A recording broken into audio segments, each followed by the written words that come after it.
Voilà, bienvenue dans cette vidéo. Je vais vous corriger l'exercice numéro 1 du brevet d'Amérique du Nord de juin 2015. C'est un petit QCM, 3 choix à chaque fois. Donc voilà, que vous essayez, puis quand vous êtes prêt, bien vous passez au corrigé. La première question, c'est sur l'écriture scientifique. Alors, petit rappel, l'écriture scientifique, pour être bref, c'est mettre un nombre sous la forme plus ou moins, alors ça dépend si le nombre est positif ou négatif. Alors il faut mettre donc un coefficient A ici avec A qui est donc, supérieur ou égal à 1, ça peut être 1 au minimum, et qui est strictement plus petit que 10, donc un nombre qui est entre 1 et 9,999 égal. Voilà. Et vous multipliez par une puissance de 10 qui peut être négative ou positive. Voilà, donc ici pour l'instant on n'y est pas, on a 1. Vous avez en fait, c'est le produit de 3 écritures donc scientifiques. Et donc on va grouper tout simplement, on va regarder un petit peu déjà les puissances de 10, on sait qu'on peut les regrouper, 10 puissance 6 fois 10 puissance moins 8, ça fera 10 puissance 6 moins 8, puisque 10 puissance n fois 10 puissance m, ça fait 10 puissance n plus n. Donc ici, 10 puissance 6 fois 10 puissance moins 8, c'est donc 10 puissance 6 plus moins 8, c'est-à-dire 6 moins 8. Ensuite, alors vous avez plusieurs façons de traiter les coefficients l'un les autres. Donc si en dessous, vous avez un 10 puissance 5, et il vous reste un 5 et 1,2 en haut, et un 2,4 en bas.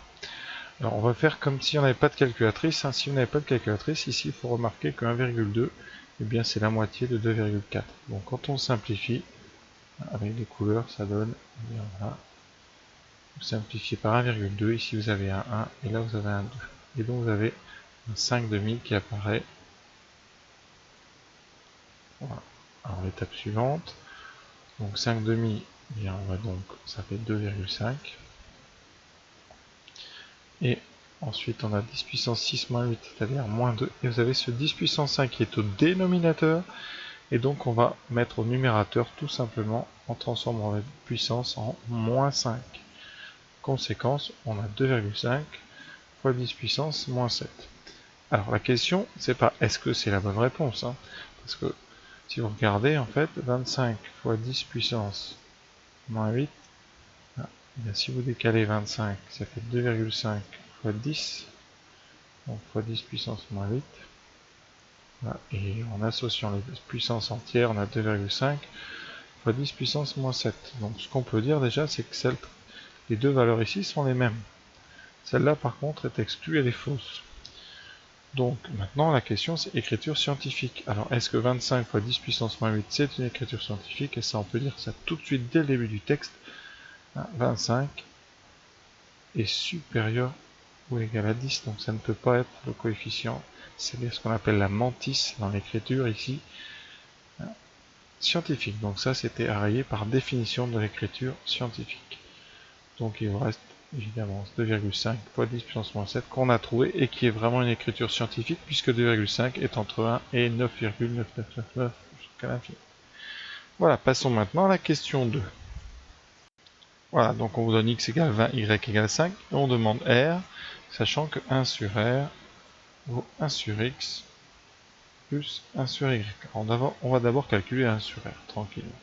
Donc ça nous donne 1 sur 20 plus, le plus 1 sur 5. On va mettre au même dénominateur commun. On pourrait prendre 100, mais il y a un petit peu mieux, puisque 20 est un multiple de 5. Donc on va multiplier un cinquième ici, en haut et en bas, par 4, de façon à avoir des vingtièmes ici, et ici 4 sur 20. On obtient 5 sur 20. Alors je refais 1 sur 20 plus 1 cinquième, qui nous fait 4 sur 20.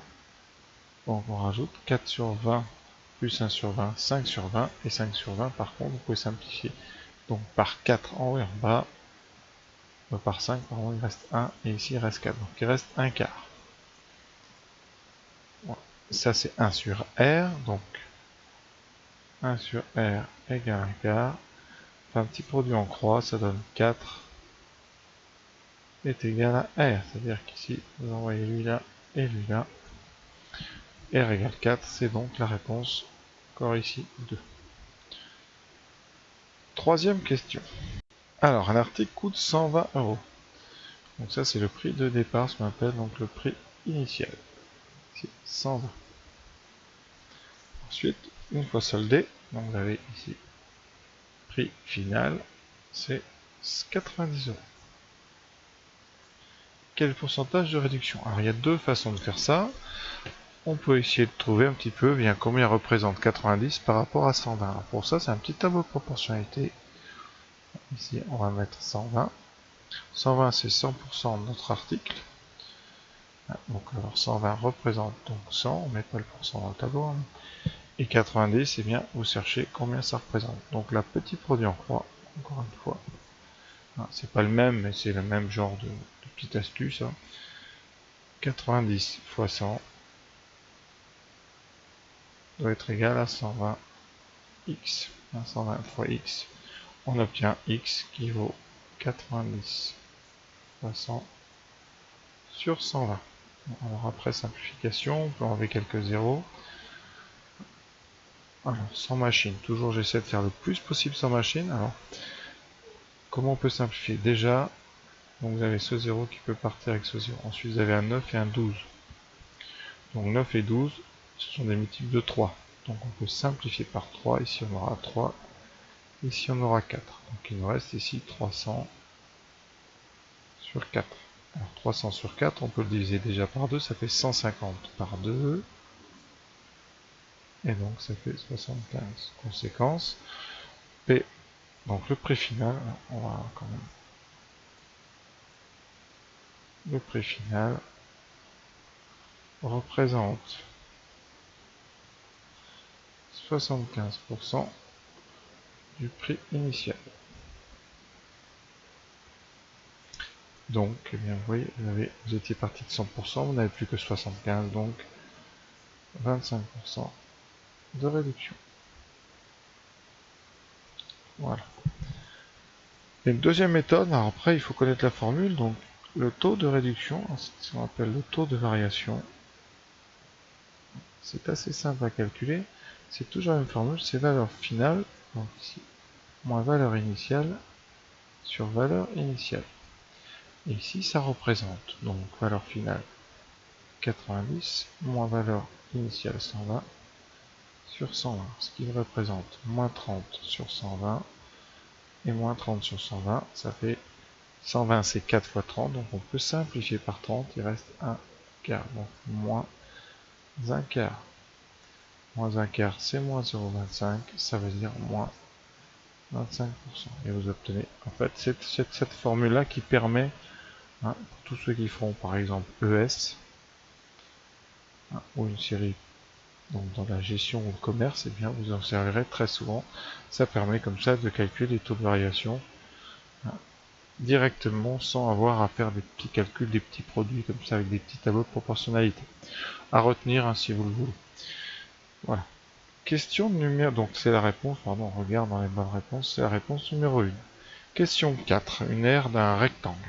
Alors, dans la question 4, on dispose d'un rectangle de 5 sur 8, donc c'est en centimètres, donc c'est 40 cm² d'air. Et on va, eh bien, multiplier par 2. Donc on a un rectangle 2 fois plus grand sur les longueurs, c'est-à-dire 10 cm et 16 cm. Et la nouvelle aire, elle est 10 fois 16, 160 cm². Donc les longueurs ont été multipliées par 2 et l'aire a été multipliée par 4. C'est tout à fait normal, c'est vraiment très classique, puisque les aires c'est un produit de deux longueurs, longueur par largeur, et bien comme vous multipliez tout le monde par 2, le total est multiplié par 4. Et si vous voulez faire par exemple les volumes, alors c'est pas la question, mais les volumes quand vous multipliez les longueurs par 2, les volumes sont multipliés par 8, c'est-à-dire le 2 fois 2 fois 2, puisque un volume c'est un cube, c'est des centimètres cubes, donc c'est le produit de 3 longueurs, et donc vous allez multiplier chaque longueur par 2, et donc vous aurez un volume fois 8. Voilà, donc la bonne réponse c'est 160. Voilà. Donc évidemment, certains élèves se précipitent et répondent 40 ou 80. Il faut faire attention, c'est une question très simple. Voilà. Eh bien, cet exercice est fini pour moi. Alors, en ce qui vous concerne, vous, le jour du brevet des collèges, hein, aucune justification n'est attendue. Donc, hein, comment peut-on faire stratégiquement? Alors, je vais vous dire, par exemple, première question, hein, avec un marqueur, vous pouvez déjà, alors j'ai rayé ça, on a dit, ce n'est pas une écriture scientifique. Donc après, vous avez le choix entre deux. Alors, vous tapez ça à la machine va vous répondre certainement 2,5 fois 10 puissance moins 7. Donc, vous n'avez même pas à faire ce que j'ai fait. Hein. Ensuite, pour x égale 20, y égale 5, bon bah là vous calculez, hein. Vous pouvez tester à la rigueur, mais bon, ça c'est vraiment une question facile. Pour la réduction, il y a une autre méthode. Autre méthode, eh bien, vous essayez les trois réductions, c'est-à-dire vous partez de 120, et vous faites 120 fois par exemple 30% de réduction. Ça veut dire que par exemple ici, ça donnerait donc 120 fois 30 sur 100, c'est-à-dire 36 de réduction. Ça nous donnerait un prix final donc de 120 moins 36 qui n'est pas égal à 90. Donc vous pouvez rayer 30%. Et vous faites pareil avec 75. 120 fois 75%. Ça fait donc 90. Ça c'est la réduction. Donc le prix final, c'est 120 moins 90, ça serait 30. Qui n'est pas égal à 90, donc ce n'est pas 75. Donc, par élimination, par exemple, vous pouvez trouver 25. Et pour le 4, je crois qu'il n'y a pas grand chose à dire. On sait normalement, quand on multiplie deux longueurs par 2, on sait que l'air est multiplié par 4, donc vous avez juste à faire 5 fois 8, 40, fois 4, 160. Hein, rien à... Et vous ne justifiez pas. Voilà. Eh bien écoutez, à très bientôt, hein, je pense, sur d'autres vidéos. Et merci encore d'avoir été jusqu'au bout de celle-là.